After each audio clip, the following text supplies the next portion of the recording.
이제 유럽 여행 중에서 생각했던 것을 정리한 구절이 있어요. 그렇게 여행하면서 한 주가 끝나갈 무렵 내가 실수했음을 깨달았다. 유럽이 아름답지 않아서가 아니었다. 모든 것이 내가 예상한 대로 아름다웠다. 하지만 문제는 그 아름다움이 나의 것이 아니란 사실이었다. 마치 내가 다른 누군가의 낭만 속을 거니는 기분이었다. 내 역사의 불완전함이 나와 내가 바라보는 풍경들 사이에 두꺼운 유리벽처럼 가로놓여 있는 것 같았다. 그리고 내가 유럽에 들른 것은 아프리카에 발을 들여놓기 싫어서 미적거리기 위한 핑계였을지도 모른다는 의심이 들었다. 즉 노땅과의 화해를 회피하기 위한 수단이었을지도 모른다는 언어와 일, 또 모든 일상적인 것들, 심지어 이제는 익숙해져서 내가 그만큼 성숙했다고 생각하는 지표였던 인종적인 편견까지도 모두 사라지고 없는 상태에서 나의 내면을 들여다보았다. 그리고 거기에 커다란 공허함만이 자리 잡고 있다는 사실을 깨달았다. 이 오바마의 자서전을 읽으면서 크게 느낄 수 있는 거, 차이점이라고 발견할 수 있는 게 뭐냐면 그런 거예요. 우리가 이제 남의 책을 읽으면서 느끼는 게 많이 있잖아요. 그 중에서 지금 오바마한테서 특히 배울 점은 이 사람이 그야말로 생각이 굉장히 깊다는 거예요. 이 자서전을 썼을 때가 30대 초반이었단 말이에요. 그런데 30대 초반의 청년이 어떻게 저렇게까지 깊은 생각을 할 수 있을까? 그러면서 감탄한단 말이죠. 그리고 아주 커다란 특징은 뭐냐면은 뒤에도 나와 있듯이 이런 거예요. 나의 내면을 들여다보았다. 아, 이게 30대 청년이 할 수 있는 말인가? 그런 생각이 들어요. 나의 내면을 들여다보았다. 이런 말이 곳곳에 나와요. 이거는 상당히 의미가 있고 성숙한 인격체가 하는 그런 정신활동이 아닌가. 저는 그렇게 생각을 합니다. 이 사람이 굉장히 많이 배운 사람이잖아요. 하버드대 출신이고 워낙에 똑똑하고 그 수준이 높기 때문에 생각하는 그 레벨 자체가 보통 사람하고 달라요. 책을 읽어보면 야, 이 사람은 참 격이 높아도 한참 높다 그런 생각을 하게 되거든요.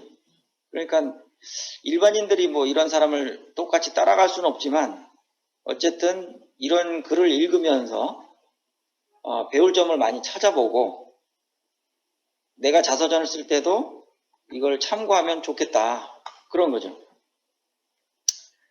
그 자기 내면 속에서 일어나는 일들을 곰곰이 곱씹어 보면서 그걸 들여다보는 그런 일들을 많이 하더라고요. 그래서 역시 뛰어난 리더들은 생각하는 게 다르구나 그런 거를 알 수가 있었어요.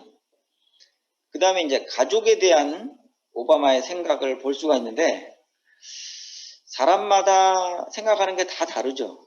가족에 대해서 또 형제에 대해서 형제들 사이에서도 같은 부모 아래 태어났지만 생각하는 게 다 다르단 말이에요. 자, 오바마는 어떻게 생각을 했는지 한번 볼게요. 가족이란 무엇일까? 아주 철학적인 단계까지 들어가는 그런 사고의 폭을 볼 수가 있어요. 굉장히 부럽죠. 아, 많이 배운 사람은 저렇게 생각하는구나. 보통 사람들은 그냥 대충 생각하고 넘어갈 거를 거기서 그치는 게 아니라 거기서 한 단계 더 들어가고 한 단계 더 들어가고 계속 깊게 들어가면서 그 인생의 의미에 대해서 아주 성찰하는 그런 모습을 볼 수가 있단 말이에요. 단지 부모와 자식 사이의 유전적인 관계일까?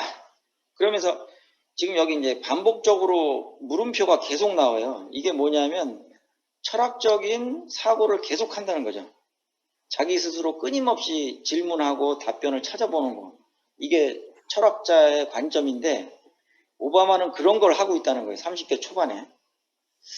아니면 사회적인 관계, 즉 자식을 기르고 노동을 분담하기 위한 최적의 경제 단위일까?